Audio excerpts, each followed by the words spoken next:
Creo que sí, que cierta dosis de ignorancia en general es beneficiosa para no tener exceso de ruido, información y demasiado sufrimiento ya, además del que cada uno porta de su propia vida, pero no tanto como para no entender cómo funcionan las cosas.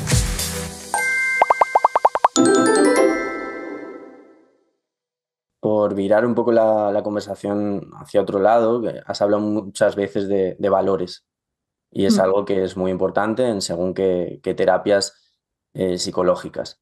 Me gustaría pedirte si te ves capaz para ello, pues el que nos digas como una definición de valor. Sé que es meterte un poco en un compromiso quizá, por eso te digo si te ves capaz, pero para que la gente pueda entender qué se entiende por valor y hasta qué punto ese concepto puede ser crucial a la hora de encontrar un sentido a la existencia, a nuestros días.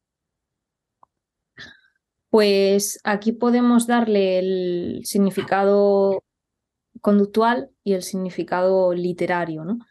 El conductual al final es un reforzador en el que yo oriento mis conductas y anticipo que si me oriento a eso, puedo tener una serie de consecuencias apetitivas para mí. Si yo soy generosa, sé que puedo obtener mayor beneficios de mi comunidad porque luego si yo necesito algo puede que respondan. Una vez más, porque a lo mejor ese valor es relevante para mi supervivencia.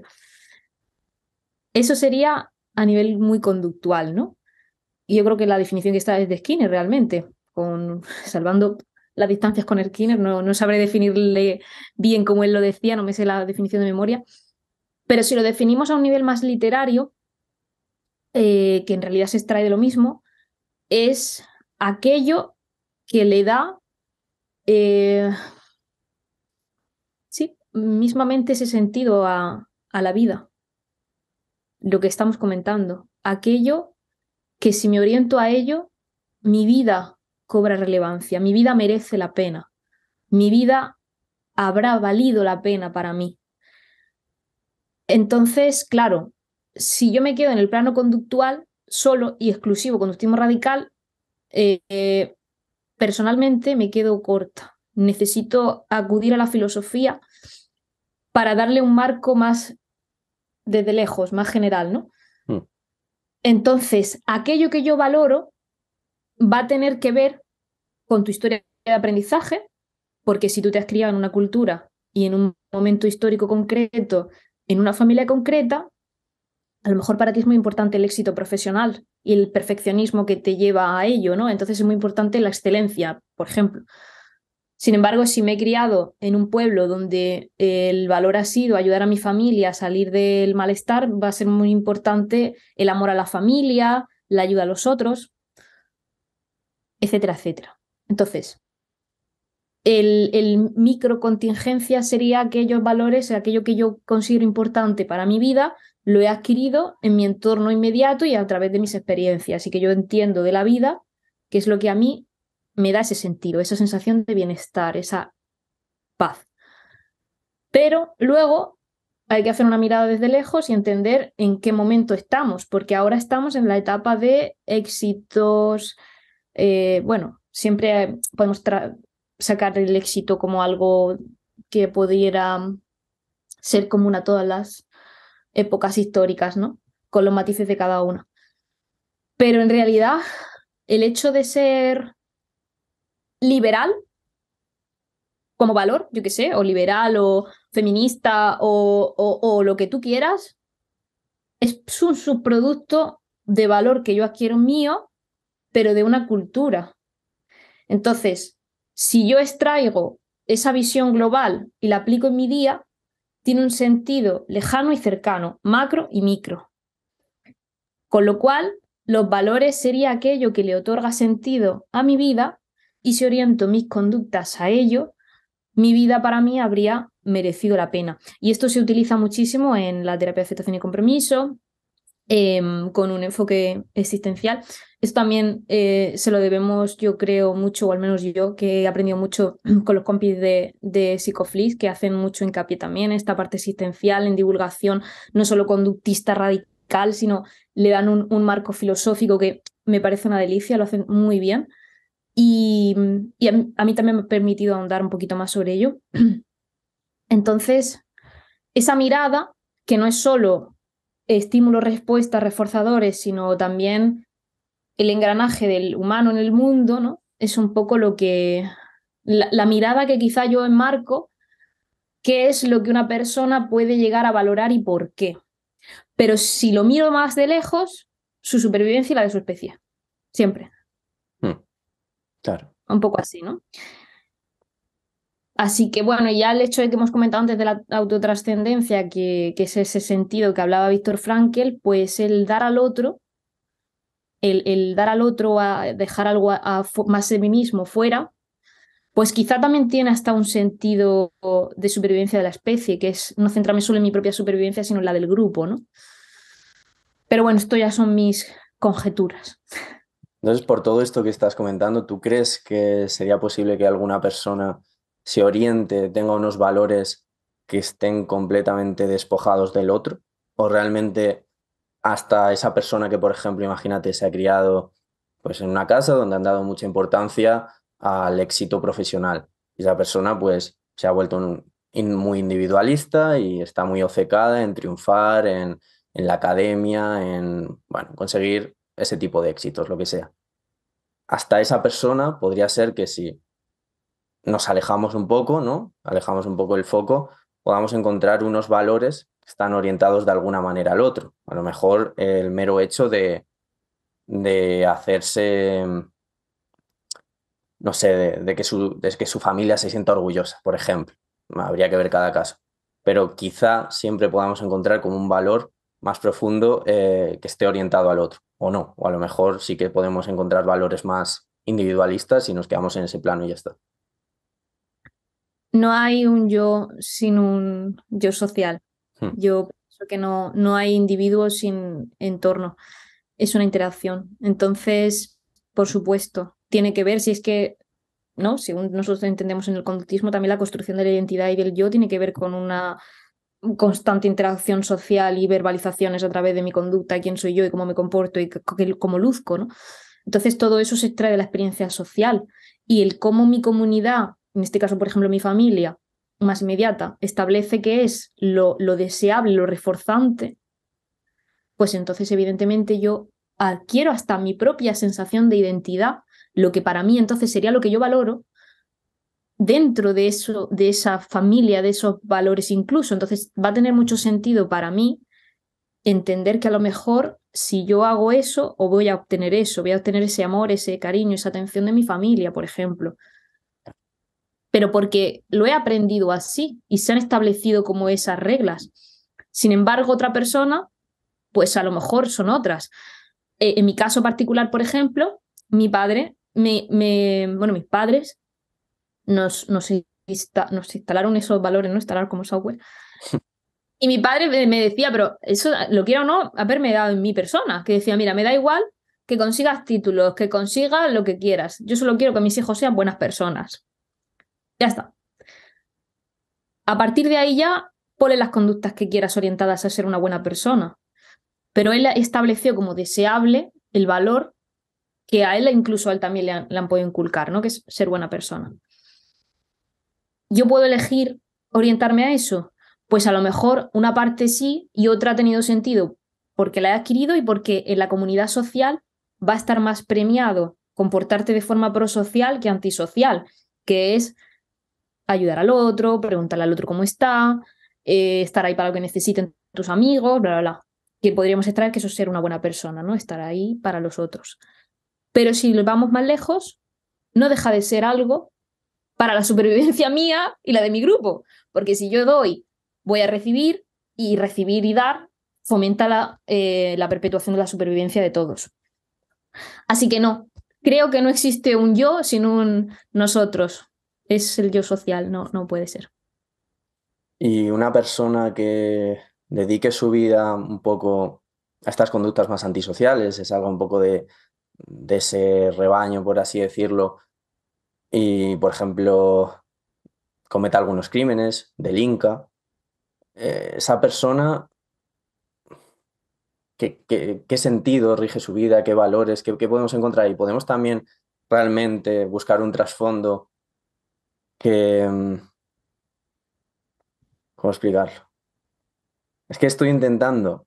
O sea, tengo las palabras, pero no quiero hablar según qué temas, porque vamos a hablarlo en otro episodio y no quiero decir ni con quién ni ni nada. Entonces estoy auto boicoteándome un poco, porque no quiero hacer spoiler. Pero bueno, no sé si me has entendido un poco por dónde quiero ir. Sí, que algo que pareciera que no lo va a premiar la comunidad porque se hace, que en este caso son Hmm, conductas antisociales o criminales. hmm.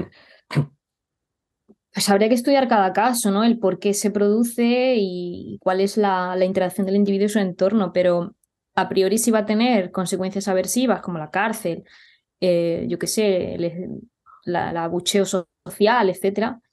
Pues no lo sé, a lo mejor el acto de rebeldía ante la sociedad como un acto de, pues vete tú a saber, es que depende del individuo, sentirse aislado, rechazado por algún motivo, ir en contra de todo eso como forma de rebelarse ante ello, una rebeldía, pues puede darle ese sentido propio para reafirmarse a sí mismo ante el mundo, porque de la forma habitual no lo va a conseguir porque ha sido rechazado, quizá.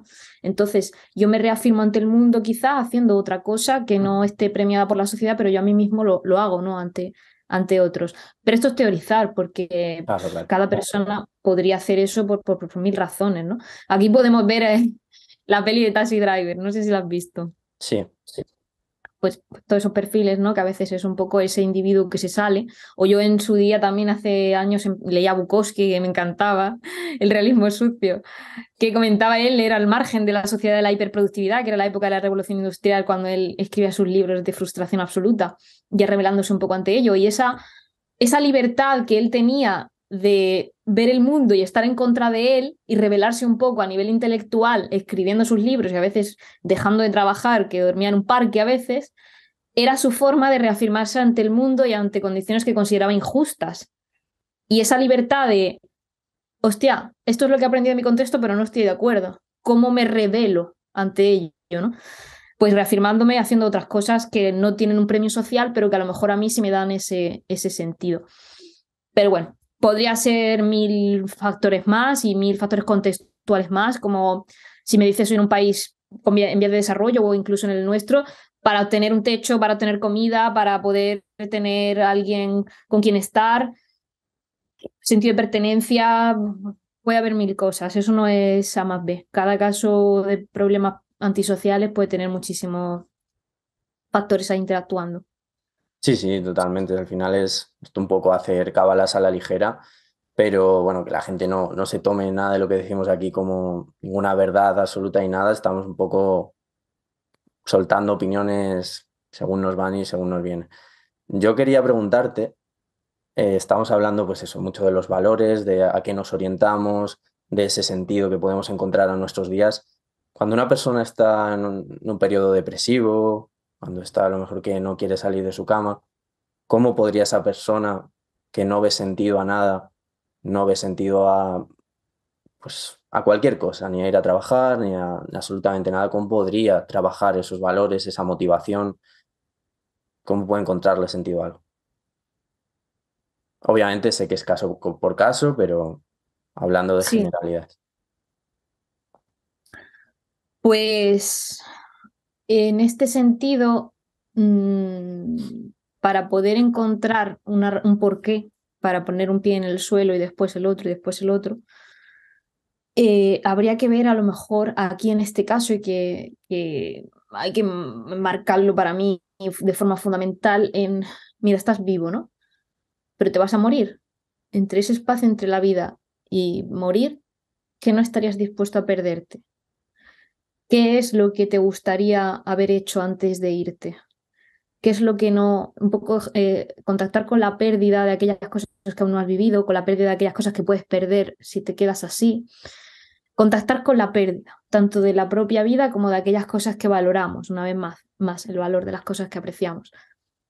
Entonces, poner en perspectiva a la persona en el hoy con aquellas cosas que no están todavía accesibles en su contexto inmediato, pero que sin embargo, si orienta su conducta paso uno, paso dos, hacia eso que le otorgaría el porqué,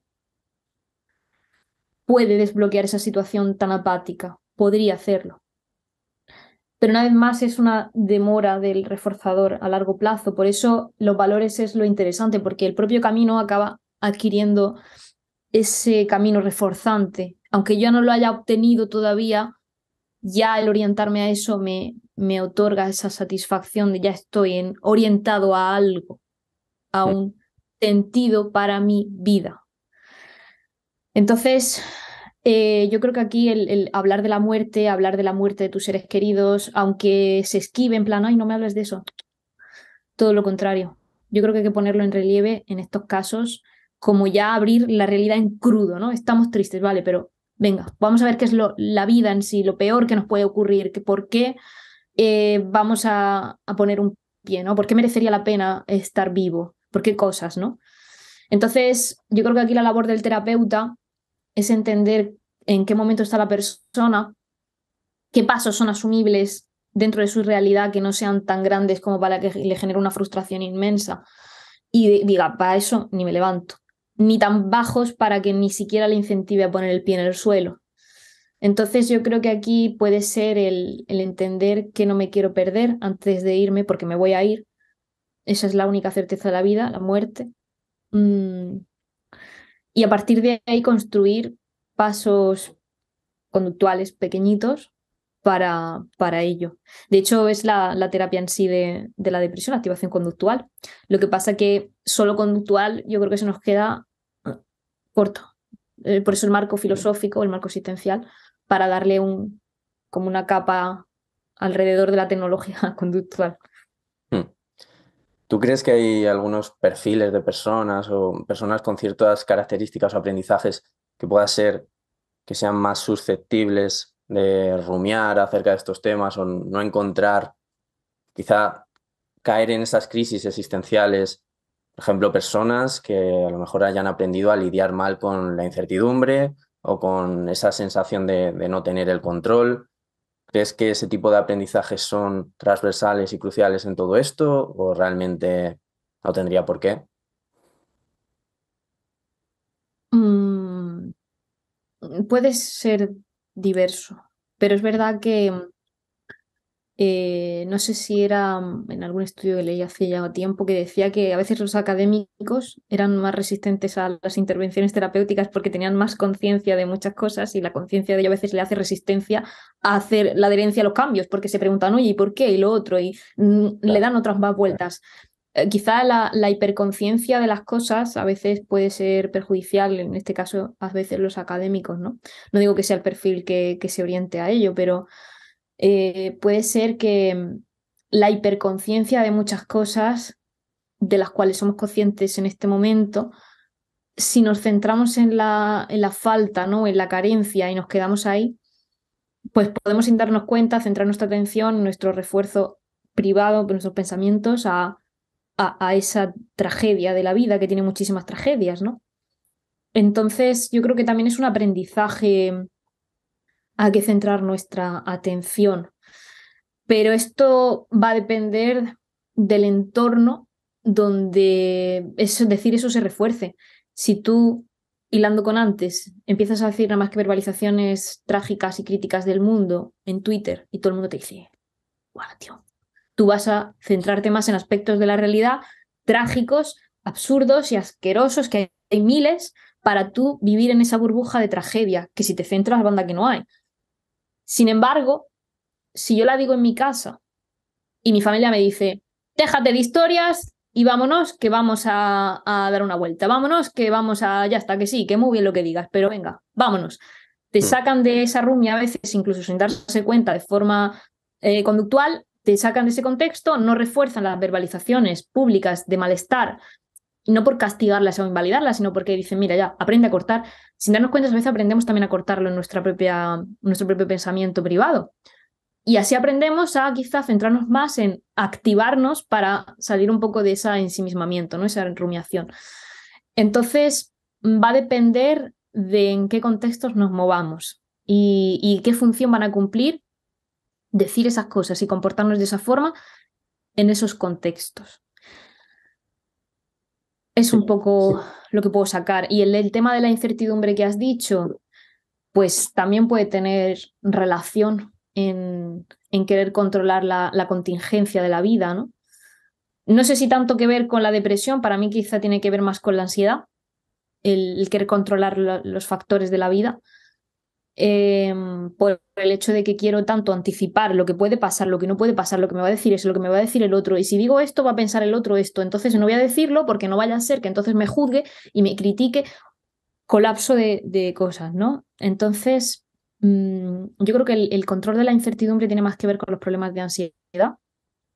Y una vez más, recogiendo el cable con lo que he dicho antes de poder curarlo, llamando curar con pinzas, a estar dispuesto a lo contrario, que es a sufrir lo que la contingencia me traiga. Estar dispuesto a, mira, mi marco de acción llega hasta donde llega mi brazo. A partir de ahí, el mundo dispone. Si me tiene que caer un macetero en la cabeza, o me van a multar ahora en el coche los policías, o me va a tocar afrontarlo. Me va a tocar asumir el sufrimiento y el dolor de la vida como venga. Entonces yo creo que a veces es esa resistencia de no querer sufrir las consecuencias aversivas de la contingencia, lo que, y la incertidumbre de no saberlo, lo que a veces nos puede meter en problemas de ansiedad. ¿Qué podemos hacer entonces en ese sentido? Pues todo lo contrario, como plantea también Alt, estar dispuesto a decir, venga, todo lo contrario. Venga, venid para mí. Yo voy a actuar en forma a lo que yo valoro en mi vida y eso sé que me va a traer inevitables consecuencias que aún no sé. Como no las sé, no me puedo centrar en lo que no sé, porque eso sería estar cazando moscas. Voy a centrarme en lo que puedo controlar mi conducta, orientarla a lo que yo aprecio y poco más.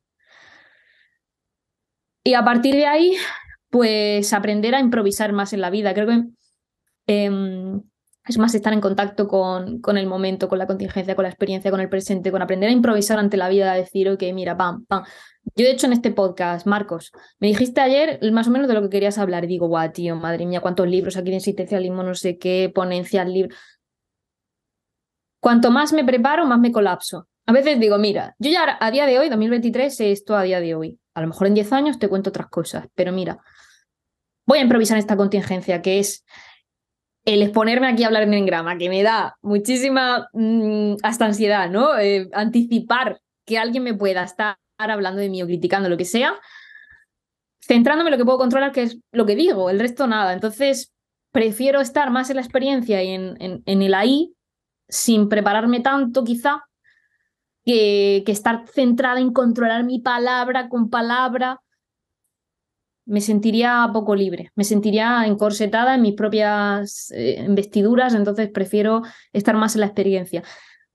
Y esto conecta con la idea del un poco el mindfulness, pero bueno, ya nos podemos ir muy lejos. Así que no sé si he respondido a tu pregunta o me he ido muchísimo. No, no, sí, sí, has respondido. Quiero rescatar sobre todo dos cosas de las que has dicho al principio.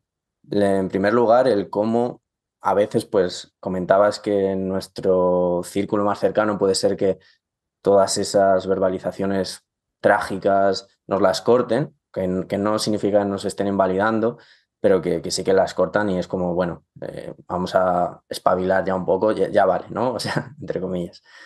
Y a lo mejor en otros círculos nos las están reforzando tanto y que llega un punto que nos identificamos demasiado con ese personaje que estamos creando y acabamos romantizando un malestar que realmente no nos está haciendo bien.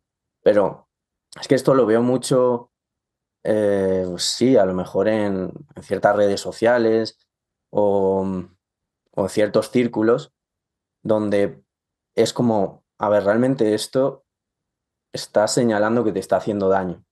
Pero por otra parte, toda esta gente, cada vez que tú verbalizas ese daño, te lo está aplaudiendo demasiado, te lo está reforzando demasiado y estás actuando todo el rato de una manera coherente con ese personaje o con esa figura con la que te estás pues cada vez más identificando y llega un punto que es peligroso, porque una cosa es evidentemente dar lugar al malestar y a la posibilidad de que lo expresemos, lo verbalicemos, nos lo validen, todo este tipo de cosas y otra cosa que ya lleguemos a romantizarlo de una manera que no nos está haciendo bien a la propia persona. Yo mismo, ya no por hablar de otras experiencias, yo mismo, algunas épocas que he tenido más en Twitter, o ya no en Twitter, sino yo cuando escribía hace muchos años, que ahí a lo mejor me estaba dispensando yo más el reforzador de alguna manera.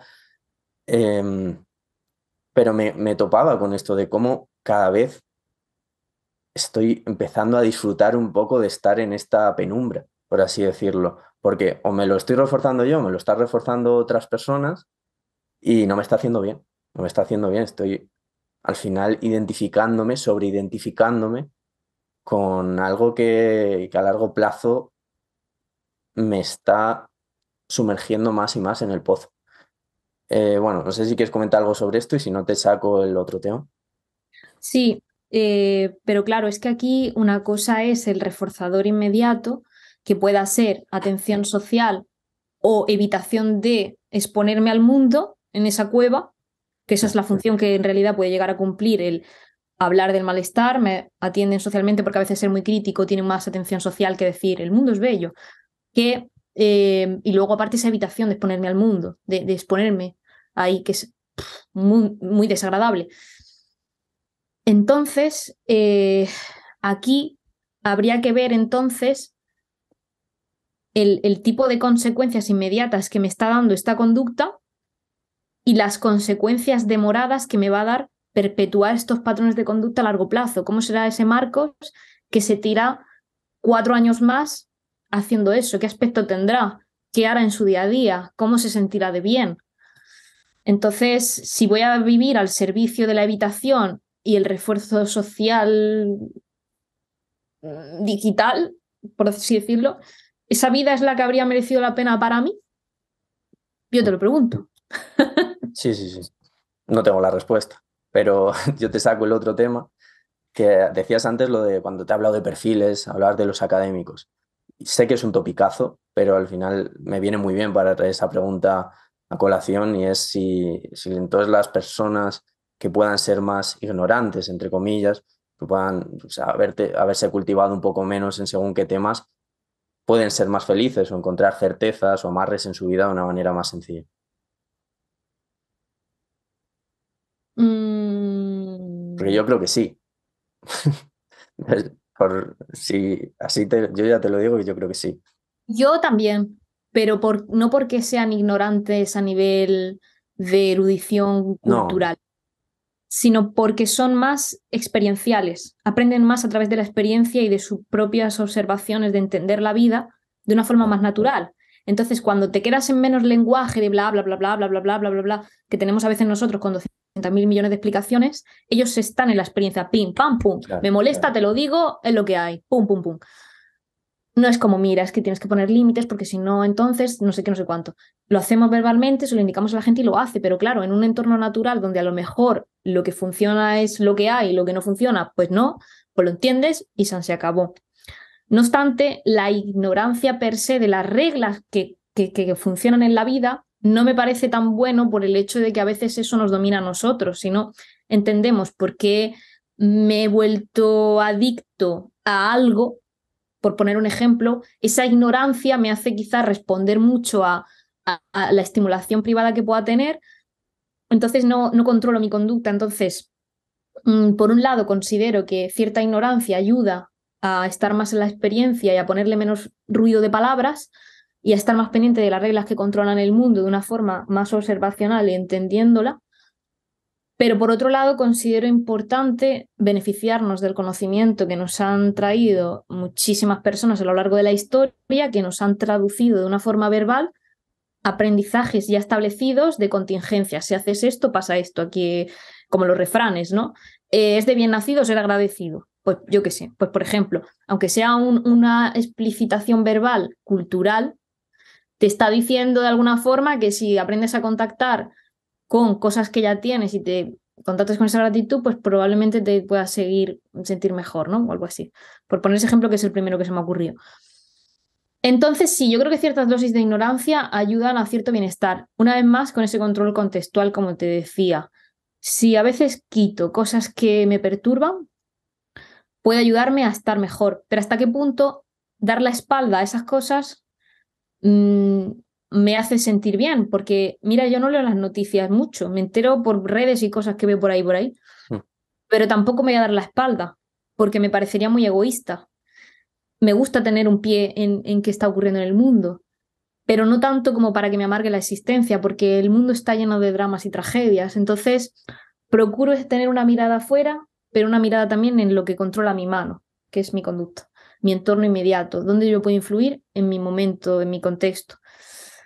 Con lo cual, respondiendo a tu pregunta, creo que sí, que cierta dosis de ignorancia en general es beneficiosa para no tener exceso de ruido, información y demasiado sufrimiento ya, además del que cada uno porta de su propia vida, pero no tanto como para no entender cómo funcionan las cosas. Creo que es fundamental entender la vida, que es también la sabiduría que te otorga estar en el mundo y entender cómo funcionan las cosas. Gracias por ver este vídeo, os dejamos por aquí un enlace a nuestra última formación y por aquí algunos vídeos que os pueden resultar de interés. Si estáis buscando ayuda psicológica, también podéis mirar en la descripción del vídeo donde encontraréis nuestra web y podréis solicitar asistencia terapéutica de un profesional confiable y que os ofrecerá ayuda psicológica basada en evidencia científica.